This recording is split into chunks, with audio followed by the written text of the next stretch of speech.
This is Local Edition. I'm Brad Pomerance. We are in the Inland Empire. Today we are joined by David Starr Rabb. He is the Mayor Pro Tem, actually, of the great city of Perris in the Inland Empire.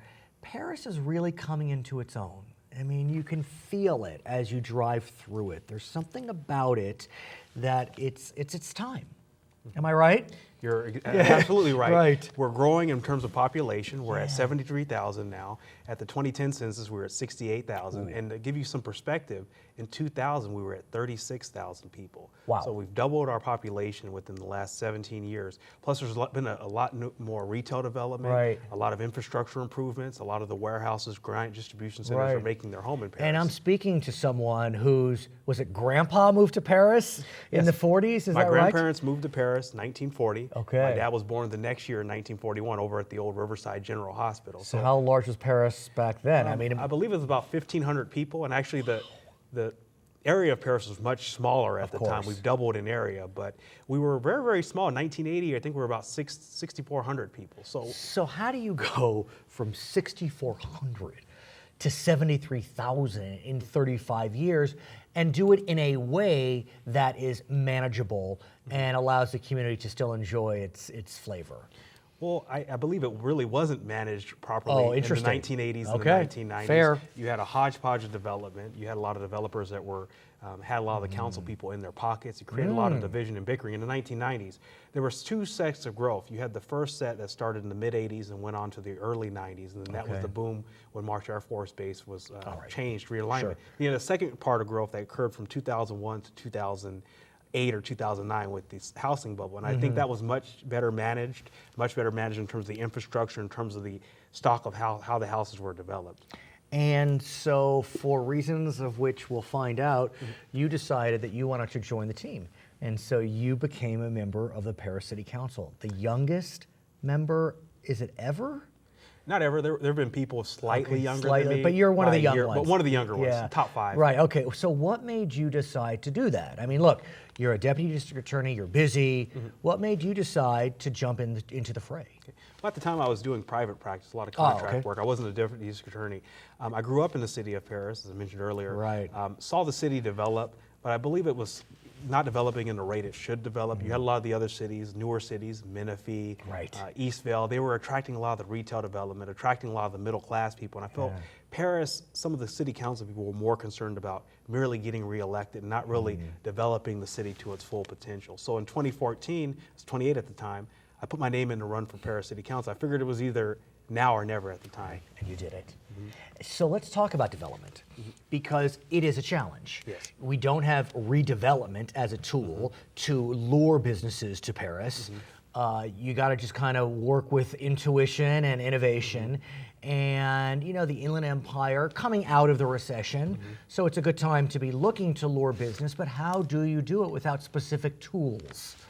Well, I think we have to cast a wide net in terms of contacting the businesses, letting them know that Perris is a place open for business, facilitating their issues in terms of attaining the permits, building in the city.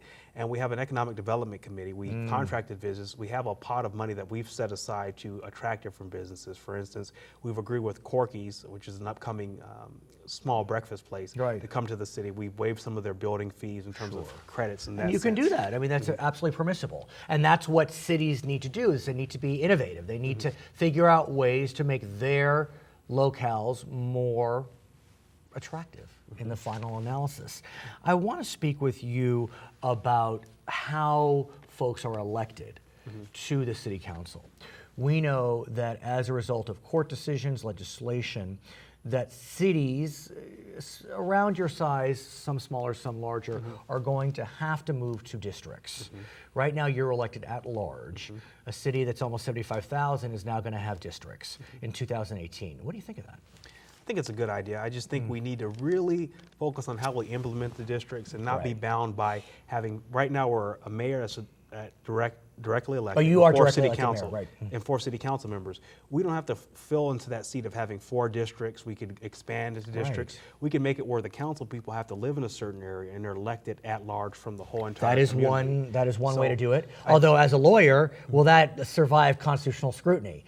doing I it don't that know. way. We'd have to see. It's still Right. in the infancy in terms of the different permutations or different combinations that a city could go into. I just think when we move into districts, which is something I'm in favor for, Mm-hmm. we really need to focus on, are these districts going to represent the community, or are they going to be basically, are we drawing the districts around how the city But council what's can get so reelected? interesting about the whole notion of districts is that there's this feeling that we need districts because we need communities to be able to elect one of their own, whatever that may mean. I mean, here you are in Paris with an African American population of 13%. You are of African American descent, and how many other council members? 3 out of the 5. I mean, Yeah. so, if you go into districts, I don't know. I mean, I presume African Americans live throughout the city. There's not. Yes. And that's the wording when they say one of their, what do you mean? Do you mean, Exactly. well, I live in the downtown. I'm probably one of the first city council members to live in the downtown in Okay. 25 years. If you look at that, there's class diversity, there's Right. race diversity, there's age diversity. And I think in California, we've been focused too much, not too much, people are really get mad at me, but Right. on one subset, which is the race diversity, and not really factoring in, I think a big issue is the age diversity or just diversity in professions. A lot of the city councils up and down California, you tend to go toward retirees, Right. small business people, but you don't have the people that are really working the 9 to 5s, the 8 to 5s, the different swing Right. shifts. I think you'll get a lot more in terms diversity in terms of development, in terms of ideas, if you look at that diversity as well. I want to talk more about diversity, and I want to talk about it in the context of the immigration debate. We know that the new administration in Washington takes a position towards immigrants that I think it's fair to say is contrary to what the position is of many Californians. The Inland Empire has growing Latino communities. Perris has growing Latino communities. And after the election of the president, there was a lot of panic about deportation forces, deportation police. Some cities are declaring themselves sanctuary. I know Perris hasn't gone there yet, but talk us through the challenges of a city like Perris, who has large Latino communities, many documented, some may not be. Yes, our city is approximately 72% Latino, and a good portion of those people are undocumented, are related to undocumented people. I think with the new administration, there's been talks of the deportation forces, or talks of the deportations, and a lot of the cities are moving toward declaring themselves sanctuary cities.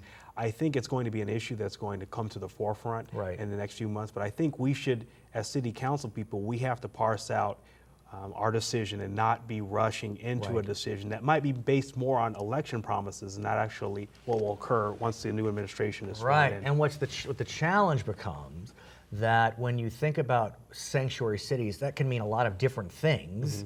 But we also know that the federal government has the authority to make federal funding decisions based upon how it so chooses. President Johnson was able to pull federal funds from southern school districts that wouldn't integrate.